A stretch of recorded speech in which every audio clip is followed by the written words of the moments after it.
Waalaikumsalam warahmatullahi wabarakatuh. Sebelumnya terima kasih Pak telah mengizinkan saya untuk mewawancarai Partai PDI Perjuangan.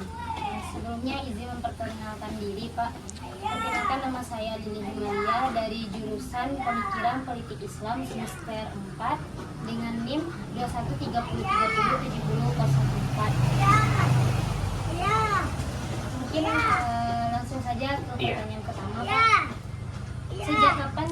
Sejak kapan sekretariat Partai PDI Perjuangan ini berada Pak, ataupun berdiri sejak kapan Pak?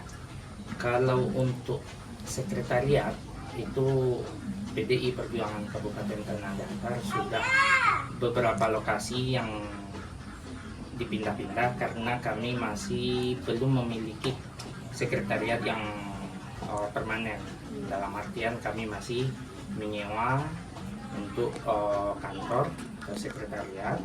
Tapi kalau dari awal semenjak PDI Perjuangan ada, itu untuk di Tanah Datar tetap memiliki sekretariat.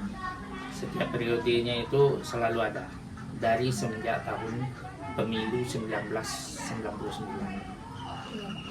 Terima kasih Pak. Lanjut saja ke pertanyaan kedua Pak. Siapa saja nama dalam struktur Partai PDI Perjuangan Pak, ataupun siapa saja anggota yang masih aktif ataupun yang tidak aktif di PDI Perjuangan Pak? Kalau di dalam struktur kepengurusan DPC PDI Perjuangan Kabupaten Tanah Datar ini, kami memiliki struktur kepengurusan dengan jumlah 15 orang. Di mana pengurus inti, ketua itu Afriman Datuk Majo Indo, itu beliau merupakan salah seorang anggota Dewan DPRD Kabupaten Tanah Datar yang berasal dari Dapil 3. Sedangkan sekretaris saya sendiri, Yan Faisal SHI MSI, dan bendahara itu sekarang dijabat oleh Saudara Wendri Aswil yang juga merupakan anggota Dewan DPRD Kabupaten Tanah Datar yang berasal dari Dapil 1. Nah, sedangkan untuk kepengurusan yang lain itu ada wakil ketua bidang organisasi, wakil ketua bidang ideologi dan kaderisasi, dan juga itu semuanya dari 15 tersebut semuanya masih aktif, seperti namun dari beberapa itu dari awal periode 2019 sampai 2024 nanti itu memang sudah terjadi beberapa kali rolling. Itu terkait ketidakaktifan anggota kepengurusan tersebut, maka kami melakukan evaluasi dan mana yang tidak aktif akan dilakukan pergantian. Apakah Partai PDI Perjuangan melibatkan wanita dalam fungsi dewannya Pak? Ataupun ada beberapa struktur yang melibatkan perempuan Pak, berapa persen lain? Iya. Karena berdasarkan undang-undang kita sudah diamanahkan bahwa keterpenuhan terhadap kuota 30% perempuan di dalam sebuah organisasi tersebut tetap kita penuhi.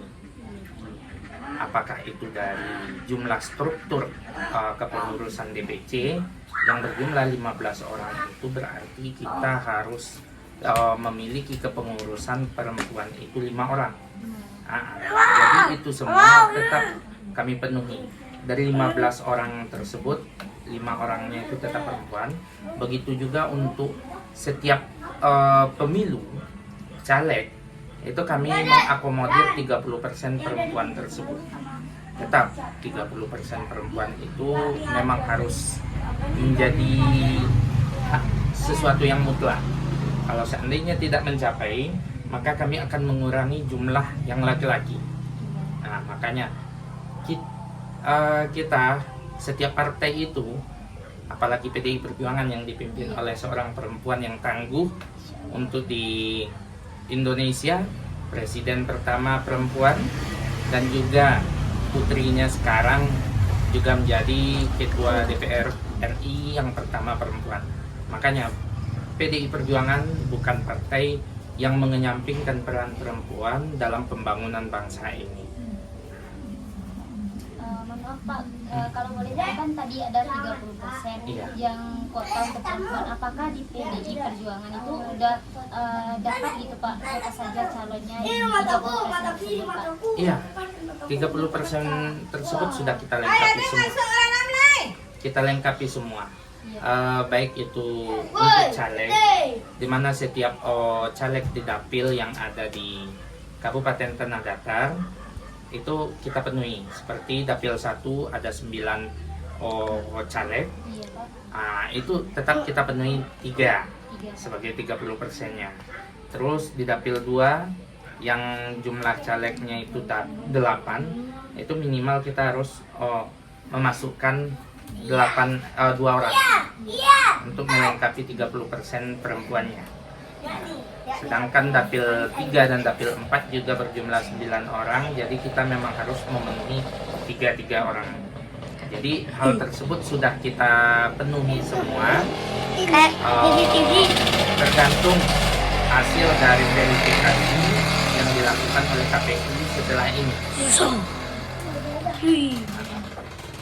Baik, selanjutnya Pak, apakah ada dampak positif dari berdirinya Partai PDI Perjuangan ini di masyarakat Pak, terutama kan PDI di Tanah Datar Batu Sangkar gitu Pak?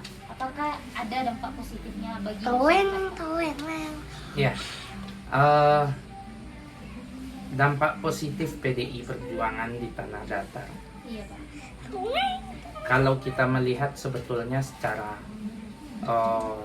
melihat kepada catur perpolitikan Sumatera Barat ini yang lebih notabene masyarakatnya itu lebih cenderung kepada partai Islam, Iya Pak.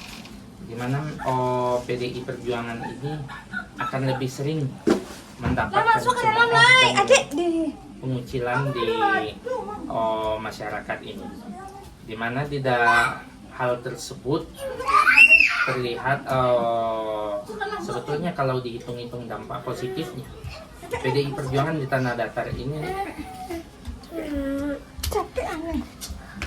Oh Pak, nanti diedit aja Pak.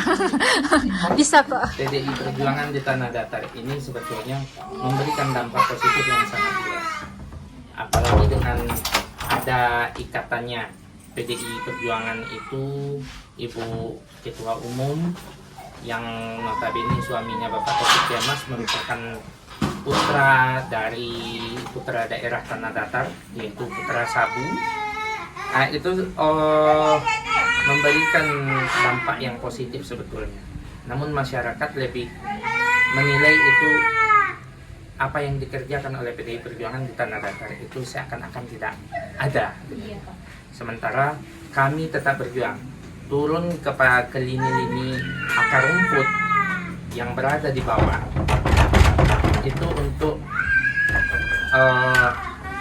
turun ke bawah itu dengan memberikan, apakah itu memberikan bantuan sembako atau seperti masa COVID kemarin, Iya Pak. itu kami selain menyerahkan sembako kepada masyarakat yang terdampak, kami juga menyerahkan alat-alat kesehatan seperti APD, sepatu boot dan yang lain-lainnya itu kepada tim-tim medis, rumah sakit dan puskesmas yang ada di seluruh Tanah Datar, itu kami salurkan. Nah, namun hal tersebut kami di DPC itu tidak pernah meliput kegiatan kami tersebut dan tidak menggaung-gaungkan apa yang telah kami perbuat. Cukup masyarakat yang melihat dan menilai. Apalagi berdasarkan instruksi Ibu Ketua Umum, yang penting kalian turun ke bawah dan kami turun ke bawah. Apakah itu dalam bentuk membantu untuk perbaikan gizi anak-anak yang menderita stunting, itu juga kami lakukan dengan memberikan makanan tambahan dan juga susu. Dan juga kami melakukan penghijauan, di mana kami sudah melakukan penghijauan di 2 tempat. Iya Pak. Yang pertama itu di Sabu, di lereng Gunung Merapi, yang kedua masih di lereng Gunung Merapi tetapi di Nagari Pariangan, Padang Panjang Pariangan, atau biasa disebut di sana menjadi objek wisata Aye Turun. Kami melakukan penghijauan, kami melakukan penanaman pohon di sana. Nah, itu cuman yang terlihat oleh masyarakat kami tidak ada. Namun kami berbuat untuk dampak positif terhadap masyarakat. Iya, Masya Allah. Baik, pertanyaan selanjutnya Pak, sudah sejauh mana pola kaderisasi Partai PDI Perjuangan ini dalam memperkenalkan diri kepada masyarakat Pak, atau para kaum dunia, terutama kepada mahasiswa gitu Pak? Sebetulnya sifat kaderisasi di PDI Perjuangan itu Iya Pak. memang beranjak dari bawah. Kami belum mendapatkan wadah untuk masuk ke dalam lingkungan kampus yang ada di tanah datar seperti UIN, karena lebih sering terbackup oleh keyakinan, sehingga organisasi anak dari organisasi kami itu GMNI masih belum bisa masuk. Padahal kami berusaha, namun kami tetap berusaha untuk mensosialisasikan kepada generasi muda, terutama mahasiswa, untuk berpikir lebih bagaimana untuk memajukan daerah kita, melihat untuk ke depan apakah tanah datar itu bisa dilihat perbandingannya dari beberapa yang sudah dipimpin oleh kepala daerah. Memang PDI belum mendapatkan hati untuk dipimpin, tetapi kalau seandainya diberikan kepercayaan, insya Allah kami akan bisa melakukan seperti apa yang diperbuat oleh Bupati Darmasraya, Tuanku Sutariska, Tuanku Kerajaan, yang sudah melobi pusat dan membawa dana APBD untuk Darmasraya itu 2 kali lebih banyak daripada APBD dana pusat yang dibawa oleh provinsi untuk provinsi. 2 kali lebih besar dibawa oleh Sultan Rizka dari pusat sana untuk Darmasraya. Nah, kalau seandainya itu terjadi, insya Allah kami akan melakukan sebuah gebrakan dan perubahan untuk tanah datar ke depannya. Berarti izin sebelumnya Pak, berarti GMNI itu merupakan organisasi anak dari perjuangan gitu Pak? Merupakan sama seperti secara tidak langsung. Di dalam kampus itu kita melihat ada LDK, Iya Pak. ada kami, itu LDK dan kami itu lebih cenderung memulai tahapan pengkaderan untuk PKS. Sebetulnya setiap HMI Iya Pak. itu lebih cenderung juga ke Demokrat. Makanya sistem kaderisasi di dalam lingkungan kampus itu melalui anak organisasi tersebut. Berarti setiap organisasi baik itu di luar maupun di dalam pasti ada kaitannya dengan Yang lebih banyak itu luar. luar Pak. Nah, jadi itu lebih cenderung kalau setelah tamat nanti dia kader mana, Iya Pak. dia akan perginya kemana, Iya. akan terlihat dari sana. Nah, makanya kalau untuk PDI Perjuangan untuk di tanah datar memang masih kami berusaha untuk bagaimana untuk bisa masuk, bagaimana untuk bisa mensosialisasikan bahwa PDI Perjuangan itu tidak sebagaimana yang disebarkan oleh media saat sekarang ini yang penuh dengan hoax.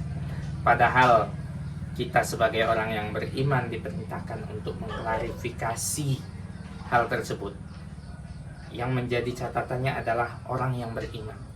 Jadi kalau mereka termakan dengan hoax itu langsung, berarti kata berimannya itu Hilang. itu. Iya. Kalau mereka beriman, mereka akan mengklarifikasi kepada partai yang sudah dituduhkan itu, apakah betul itu terjadi. Iya Pak. Nah, itu bukan saya yang mengatakan, tetapi Al-Quran langsung yang mengatakan.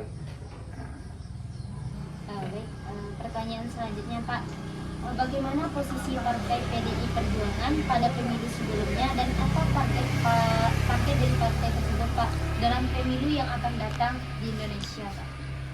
Berarti secara nasional ya. Iya Pak. Nah, kalau sekarang tahapan pemilu yang lampau 2019, secara nasional kami merupakan partai pemenang, sehingga juga menjadi partai penguasa untuk di Indonesia. Namun untuk di Sumatera Barat, kami selalu memberikan istilah bahwa PDI Perjuangan di Sumatera Barat itu secara umum terkena tsunami. Bahasa tsunami itu kami dilanda oleh berita hoax yang menjadi-jadi pada pemilu 2019. Iya Pak. Sehingga yang pada pemilu 2014 dari Sumatera Barat mengirimkan 2 orang dari 2 dapil untuk DPR RI, mengirimkan masing-masing satu orang satu dapil, itu anggota DPR untuk DPR RI. Iya Pak. Di mana ketika beliau berdua itu menjabat, itu banyak sekali program yang dibawanya ke Sumatera Barat. Salah satunya yang tidak termuat oleh media, yang tidak disampaikan oleh media, itu anggota DPR RI Bapak Alex Indra Lukman. Memang matanya sipit, beliau memang turunan Cina. Iya Pak. Padahal beliau sudah mu'alaf, masuk Islam dan sudah pergi berhaji, dikatakan oleh orang media itu tetap kafir. Untuk apa dipilih? Padahal beliau membantu, bagaimana membantu ketika itu alih status kampus UIN Imam Bonjol menjadi UIN Imam Bonjol. Setelah itu memberangkatkan beberapa orang garin bahasa kita di Sumatera Baratnya. Di Padang itu lebih kurang 100 orang garin untuk pergi umrah. Dan juga program yang ia bawa dari pusat itu lebih 1000 bedah rumah. Namun tidak pernah dimuat dan diekspos ke media massa. Sehingga hasil kerja dari PDI Perjuangan itu Iya Pak. tidak terlihat oleh masyarakat. Namun di belakang itu kami tetap berbuat. Kalau melihat sekarang di Padang itu, anggota DPRD Provinsi dan juga anggota DPRD Kota Padang itu selalu hampir dalam satu hari itu tetap membagikan setidaknya 5 karung beras isi 10 kilo setiap hari. Iya Pak. Itu dibagikan. Nah, dan PDI Perjuangan untuk kedepannya secara nasional, kami berdasarkan perintah dan instruksi dari Ibu Ketua Umum, kami berusaha untuk menggapai hat-trick kemenangan 3 kali berturut-turut. Nah, jadi berarti untuk Sumatera Barat kami memiliki target DPR RI yang 2 dapil itu harus mengirimkan 1 dapil 1 orang minimalnya anggota DPR RI. Begitu juga tanah datar. Kami membuat komitmen dengan pengurus pusat DPP. Itu kami memiliki target, kami akan berusaha untuk menggapai 1 orang anggota dewan per dapil. Berarti tanah datar memiliki 4 dapil, setiap dapil harus 2. Itu target kami. Dan saya sendiri mencalonkan diri untuk DPRD Provinsi, yang mana saya memiliki beberapa program, terutama untuk kalangan mahasiswa. Iya Pak. Karena saya pernah mengalaminya dengan keterbatasan biaya. Dengan keterbatasan biaya, saya dahulu hampir terkatung-katung dalam perkuliahan saya, baik itu S1, S2. Dan saya sudah melihat mahasiswa yang terputus kuliahnya di tengah jalan, karena saya juga seorang bagian akademisi di kampus. Lebih kurang 10 tahun saya ngajar. Hampir setiap semester saya melihat mahasiswa yang terputus kuliahnya, hampir setiap semester, karena ketiadaan biaya pada saat itu saja. Dan itu yang membuatkan saya miris, dan saya bertekad untuk maju ini, saya terjun ke dalam partai ini untuk membantu itu. Nah, jadi saya akan siap menyisihkan dari penghasilan saya sebagai anggota dewan, kalau diberi rezeki dan didukung oleh kalangan mahasiswa dan masyarakat, saya menyisihkan dari gaji saya itu setidaknya nanti 10 juta untuk membantu mahasiswa. 10 juta itu bukan untuk satu kali, tetapi untuk setiap bulan saya menerima 10 juta itu akan saya sisihkan. Jadi dalam kalkulasi saya, setidaknya dengan 10 juta itu terbantu 5 orang dengan UKT-nya 2 juta. 5 orang. Dalam satu semester saya mengumpulkan uang, terkumpul 60 juta. Berarti sudah ada lebih kurang 30 orang yang bisa saya bantu dalam satu semester. Apakah dia ada kuliahnya di UIN Mahmud Yunus Batu Sangkar ini, ataupun yang kuliah di Padang atau di luar daerah. Dengan syarat saya membantu, bukan membayarkan secara keseluruhan. Karena kalau kita membayarkan keseluruhannya, berarti tugas orang tua pun juga jadi hilang, si anak pun tidak akan menghargai orang tuanya. Nah, makanya saya lebih cenderung membantu. Walaupun orang tuanya punya hanya 50.000, berarti orang tuanya sudah memiliki andil di sana.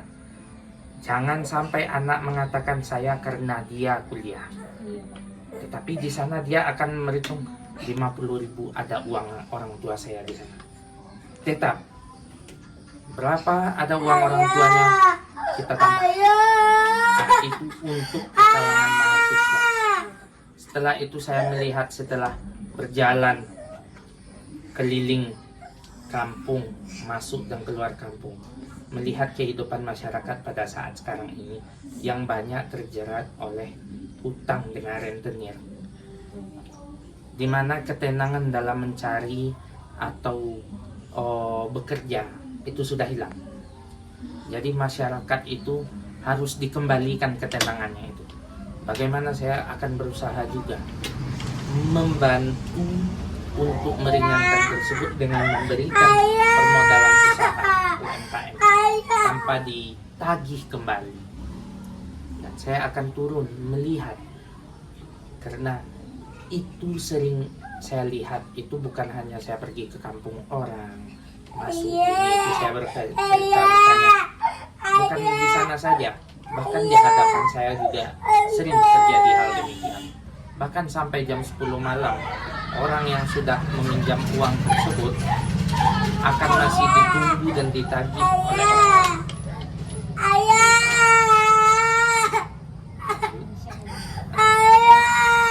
Pertanyaan selanjutnya Pak, itu bagaimana masyarakat bisa bergabung dengan partai perjuangan ini Pak?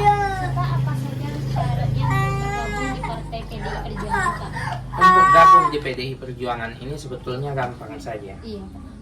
Apalagi sekarang kita sudah segala sesuatu itu sudah berada di telapak tangan kita. Iya.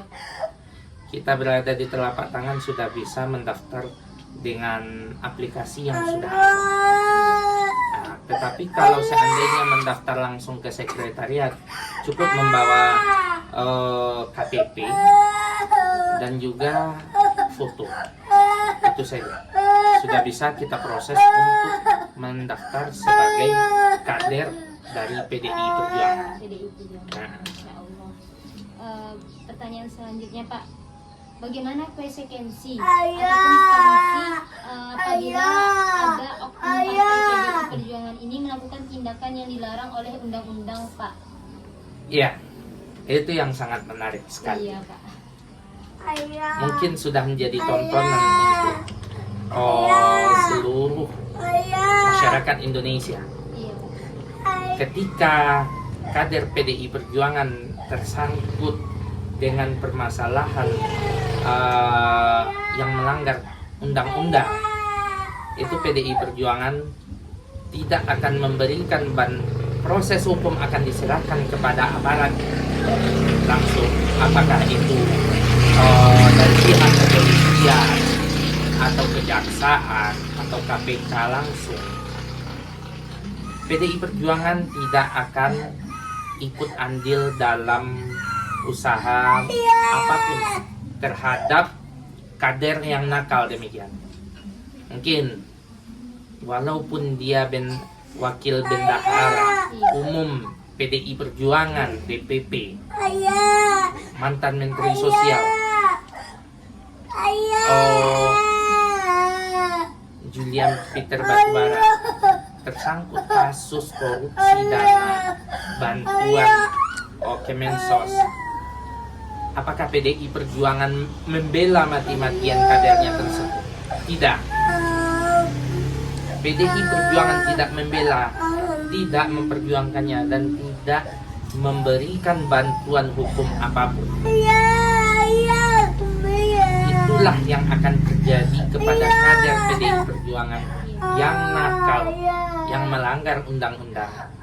Karena itu adalah wilayahnya, wilayah yudikatif, itu diserahkan kepada aparat penegak hukum. Apakah itu Polri, Kejaksaan, dan juga KPK. Kalau dilihat bisa dibandingkan dengan beberapa partai, mungkin kelihatan sekali bedanya. Dari beberapa partai itu terlihat ada yang berusaha untuk mati-matian membela kadernya. Namun kami tidak. Ketika tersandung dengan kasus makan lepas, partai langsung memecatnya. Langsung dipecat. Jadi tidak ada sangkut pautnya dengan partai. Itu perbuatannya adalah perbuatan pribadinya, bukan perbuatan partainya. Karena yang memperkaya diri itu adalah dia pribadi, bukan partai yang memperkaya dirinya. Karena kalau dihitung-hitung, terkadang orang mengatakan bahwa dalam berpartai itu mahal, maka kader itu akan mati-matian untuk membantu partainya. Tidak. Apalagi dalam persiapan untuk menggapai kemenangan hat-trick 3 periode ini, PDI Perjuangan dari pusat sudah menggalang dana yang dinamakan dana abadi partai. Dana abadi partai itu diambil dari anggota dewan, anggota DPRD kabupaten, DPRD provinsi yang memiliki satu fraksi. Dalam artian standarnya memiliki 3 kursi, berarti memiliki satu fraksi. Itu wajib menyetor ke partai, ke kas pusat, dan itu yang sudah kami persiapkan untuk menghadapi pemilu di 2024 ini. Sehingga PDI Perjuangan itu tidak akan mencari bandar atau apa, karena kami sudah mempersiapkan segala sesuatunya untuk mencapai kemenangan.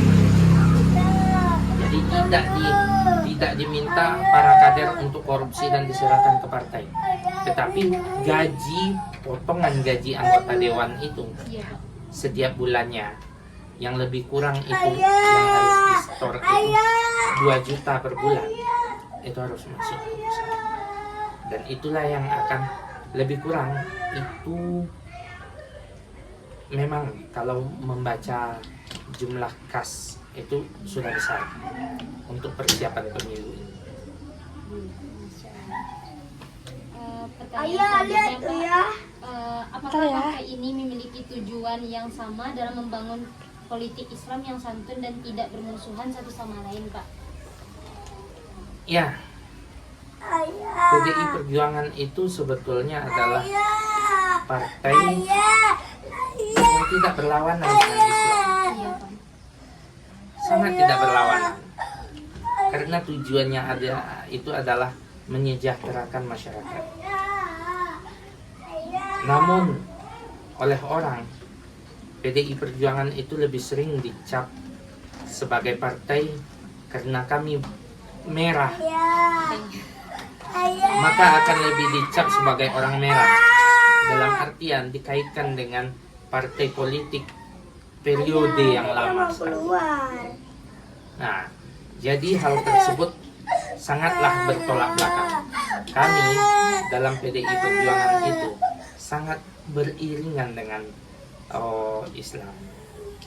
Karena di dalam PDI Perjuangan itu bukan orang Islam semua. Kami bersatu padu di dalam itu. Apa yang dikatakan perbedaan itu, Islam menghargai perbedaan. Iya Pak. Kami hargai di dalam itu. Bagaimana Rasulullah membina kota Madinah itu sehingga dinamakan dengan Madinah. Madinah, itulah yang kami inginkan. Rasulullah tidak pernah membedakan Yahudi, Nasrani yang ada di kota Nabawi tersebut. Begitu juga dengan PDI Perjuangan. Kami berusaha untuk tetap konsisten di jalan tersebut.